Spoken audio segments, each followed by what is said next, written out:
โอเคเนาะน่าจะครบละกดเกมกันได้เลยวันนี้มาแจกเพชรเล็กๆน้อยๆให้ลูกแคนเอามาเนี่ย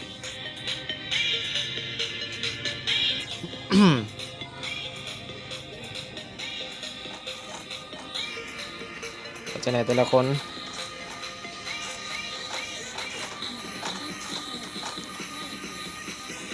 มันนี้มาซาวบอฮอดซาวตอนนั้นมันนี้13 คนเนาะน่าจะ13 คนเอ็นมีบีท้องเอ็นบีพ่อเนาะเอ็นบีพี่แซงเนาะเอ็นบีพี่แถวเนาะเอ็นบีพี่บอยเนาะอาไซเนาะเอ็นบีน้อยเนาะเอ็นบีปีไม้เนาะเอ็นบีเนาะยิงคมเนาะเอ็นบีวินเดอร์เอ็นบีตาตีเนาะเอ็นบีเอ็กเทนเนาะมันนี้มาหน่อยมันนี้น่าจะไปเที่ยวบนธาตุหลวงน่าจะไปเที่ยวบนธาตุหลวง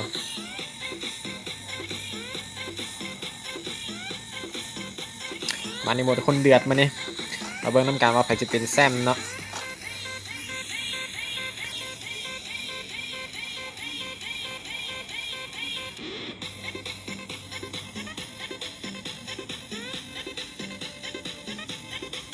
ก็จึงได้ใครลงใส่กันแน่เนาะเบิ่งกัน NB อาไซเนาะ NB ปีไม้ NB ยิงคมเนาะ NB วินเดอร์ลงไปแล้วเนาะวินเดอร์เขาลงหอนาฬิกาเนาะวินเดอร์เขาก็จะได้ตาตียังบอลงเนาะX10 น่าจะลงทุงเก็บเครื่องบินหรือบอเนาะ NB น้อยว่าใส่ NB น้อยเขาน่าจะไปบีมาสกีเนาะ NB อาไซเขาลงหอนาฬิกาเนาะลงหอนาฬิกาน่าจะมี2-3 คนเนาะจังได้อาไซลงหอนาฬิกาเนาะพี่บอยเขาน่าจะลงในโรงงานเนาะจังได้พี่แถวเขาน่าจะลงโรงงานคือกันเนาะพี่แสงลงโรงงานคือกันเนาะว่าจังได้เอ็นบีพอน่าจะมาพี่เนาะมีทองน่าจะไปบีมาสกีเนาะว่าจังใด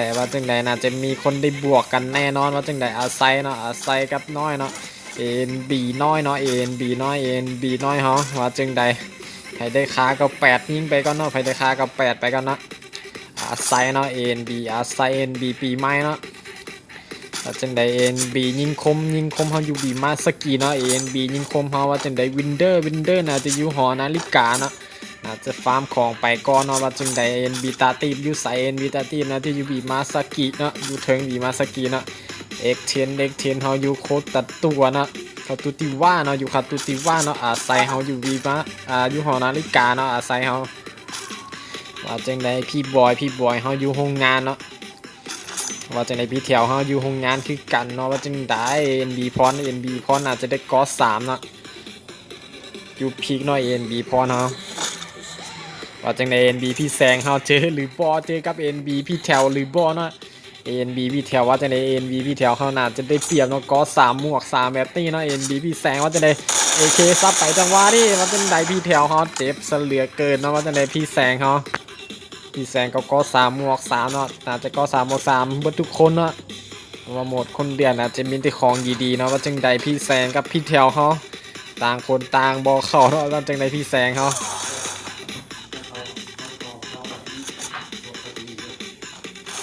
ว่าจังใดพี่แซงเขาถึกกดมาจังว่านี่ว่าจังใดพี่แถวเขาเข้ามาเลยหรือบ่ว่าจังใดพี่แซงเขาพี่แซงสิเก็บพี่แถวได้หรือบ่เนาะเอ็นบีพี่แซงกับเอ็นบีพี่แถวเขาว่าจังใดเอเคซับไปจังหวะนี่เห็นหรือบอเอ็กเทนเนาะยิงคมเก็บไปหนึ่งเนาะยิงคมเอาเอ็นบีน้อยแตกไปเนาะเรียบร้อยเนาะพี่แสงเขาเก็บพี่แถวมาได้เนาะเอ็นบีเนาะพี่แถวเนาะเก็บไปเนาะเอ็นบีพี่แถวแตกไปเนาะว่าจังใดยิงคมเนาะยิงคมได้ไป1 คิวเนาะยิงคมเอาลินM79หามลินM79เนาะเพราะว่าเป็นกดเนาะโอ้จบแล้วเนาะเพราะว่าห้ามลินM79เนาะเอ็นบียิงคมถึงเนาะน่าจะถึงแวนไปเนาะเพราะว่าเขาเขียนอยู่ในเนาะอยู่ในกลุ่มแล้วเนาะหามลินM79เนาะน่าจะฟ้าวไปเนาะน่าจะฟ้าวไปว่าจะได้วินเดอร์เขาเจอกับไผ่วินเดอร์เขาเอ็กเทนหรือบอแมนเนาะวินเดอร์เขาเจอน้ำไผ่วินเดอร์เขาอาไซหรือบอาไซเรียบร้อยเนาะวินเดอร์เก็บเอ็นบีอาไซไปได้เนาะว่าจังใดพี่แถวเขาพี่แสงเนาะพี่แสงเขาเก็บพี่แถวไปได้เนาะที่ปรึกษาเขาแตกไปเนาะว่าจังใดเอ็นบีมีท้องเนาะมีท้องเขาน่าจะฟาร์มอยู่เนาะว่าจังใดแต่ละคน คนอาจจะแลนเข้าวงเนาะเพราะว่าสกิลตัวละครบ่ให้เอามาเนาะเป็นกฎระเบียบของเขาเองเนาะห้ามมาอาจจะไงเนาะ NB ยิงคมเขาเนาะลิน M79 เนาะเพราะว่าเขาบอกแล้วเนาะห้าม M79 เนาะห้ามปืน M79 เนาะจบแล้วนะน่าจะเสียน่าจะเสียฟาวไปเนาะ NB ยิงคมเขาน่าจะเสียฟาวไปเนาะลืมอ่านกฎหรือบอเนาะเพราะว่าเขาเขียนกฎไว้แล้วเนาะหากM79แล้วก็ต้องยิงกันเนาะเวลาเห็นกันเนาะจังใดNB พรเขา NB พรเขาน่าจะมีคนหรือบอนะ NB พรเขาว่าจังใด NB พรเขาเจอกับไผ่เนาะมีไผ่เจอกันเนาะว่าจังใดวินเดอร์เขาวินเดอร์น่าจะฟาร์มของไปก่อนนะวินเดอร์เขาจังใดวินเดอร์เขาว่าจังใดตีตาตีบเขาได้กอ3ห่วง3แต่เหลือครึ่งนึงเนาะว่าจังใดวินเดอร์แลนเข้าวงแบบนี้นะยิงคมเขาได้ M79 เนาะแต่ว่าเขาหามลินเนาะว่าจังใดวงแฮสเหลือเกินต้องได้แลนเข้าวงเนาะว่าจังใด NB พี่บอยเขาน่าจะเจอกับเรียบร้อยหรือบ่เรียบร้อยเนาะ NB พรเขาเก็บไปได้เนาะ NB พรเขาเก็บไปได้เนาะเรียบร้อยนะเก็บไปได้อีก1คิวเนาะจะได้ NB พี่แสงเขาว่าจังได NB ปีใหม่เนาะ NB ปีใหม่บ่ได้คิวปานนี้เนาะว่าจังได NB ปีใหม่เนาะวินเดอร์ก็ต้องได้แลนเข้าวงตาตีบเขาน่าจะได้แลนเข้าวงเนาะผมว่าอยู่นอกวงแบบนี้นะจะได้ NB เนาะ X10 เฮาลินยังไงมื้อนี้ X10 เฮาลินเนาะสกากับซอดกันเนาะหรือว่า M1000 เนาะว่าจังใดมีคนยิงมาแล้วแต่อันนี้นะว่าจังใดอาจจะได้ยิงคมเฮาเนาะ ANB ยิงคมเจอกับ ANB X10 เนาะว่าจังใด2คนนี้ได้เจอกันแน่นอนว่าจังใดมีไผอยู่ไหนเนาะมีไผอยู่ไหนแบบนี้ว่าจังใด X10 เฮายิงไปก่อนเนาะ X10 เฮาน่าจะเจอกับไปเนาะ ANB น่าจะเจอกับพี่มองเนาะหมีทองเนาะว่าจังใด X10 มาแบบนี้เนาะน่าจะเห็นหรือบอเนาะน่าจะเห็นมีทองหรือบอเนาะมีทองเขาว่าจังใดวงบีบมาแล้วจังว่านี่ว่าจังใดวินX10 เฮาว่าจังใดX10 เฮาต้องมาแลนเข้าวงแล้วเนาะX10 เฮาว่าจังใดX10 เฮาเจ็บซะเหลือเกินเนาะX10 เฮาเกือบแตกไปเนาะX10 เฮาว่าจังใดยิงคมเฮาถึงหลายทางซะเหลือเกินเนาะว่าจังใดยิงคมเฮาจังใดวินเดอร์น่าจะได้เปรียบเข้าวงมาแล้วนะวินเดอร์เฮาปีใหม่กับเข้าวงมาแล้วเนาะว่าจังใดแต่ละคนเรียบร้อยเนาะยิงคมเก็บ X10 ไปได้เนาะ X10 เฮาแตกไปเนาะว่าจังใดยิงคมเฮาแลนมาแล้วนะวินคมเฮาน่าจะถอยไปก่อนเนาะเรียบร้อยหรือบ่เนาะว่าจังใดมีหลายคนเสลียกันเรียบร้อยมีทองเก็บเนาะตาตีไปได้นะตาตีแตกไปยิงคมเรียบร้อยยิงคมเก็บไปอีกหนึ่งยิงคมเฮาก็แตกไปเนาะยังเหลือพี่แสงเนาะพี่แสงแล้วก็NB พ่อเนาะแล้วก็มีทองเนาะยังเหลือวินเดอร์นะวินเดอร์ว่าจังใดวินเดอร์เฮาลิน AW เนาะวินเดอร์เฮาว่าจังใด AW แบบนี้ AW นี่เลดเกมบ่ถึงเนาะเรียบร้อยหรือบ่เนาะบ่ถึงแบบนี้เนาะไผ่แลนขึ้นมาพี่แสงหรือบ่น่าจะเป็นพี่แสงเนาะพี่แสงเฮาเห็นหรือบ่เนาะวินเดอร์เฮาแลนมาแล้วเนาะวินเดอร์เฮาว่าจังใดวินเดอร์เฮาพี่แสงเห็นหรือบ่เนาะวินเดอร์เฮา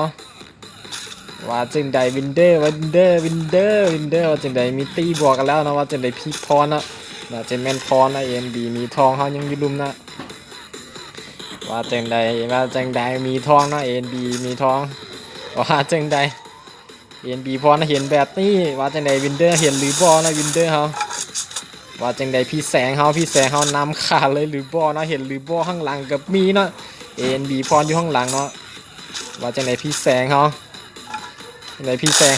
ว่าจังใดลันบ่ถึกแบบนี้ว่าจังใด NB มีท้องแลนขึ้นวงไปแล้วเนาะว่าจังใดวินเดอร์เฮา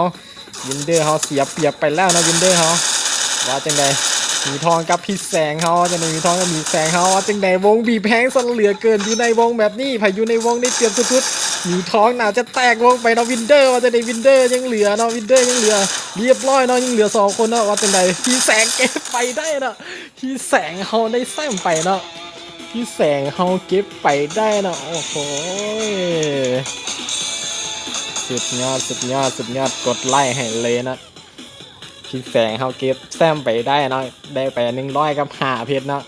รางวัลเล็กๆน้อยๆจากพวกเขานะพี่แสงเก็บ3คิวนะ แล้วก็ NB พรเก็บ1คิวเนาะวินเดอร์2คิวเนาะ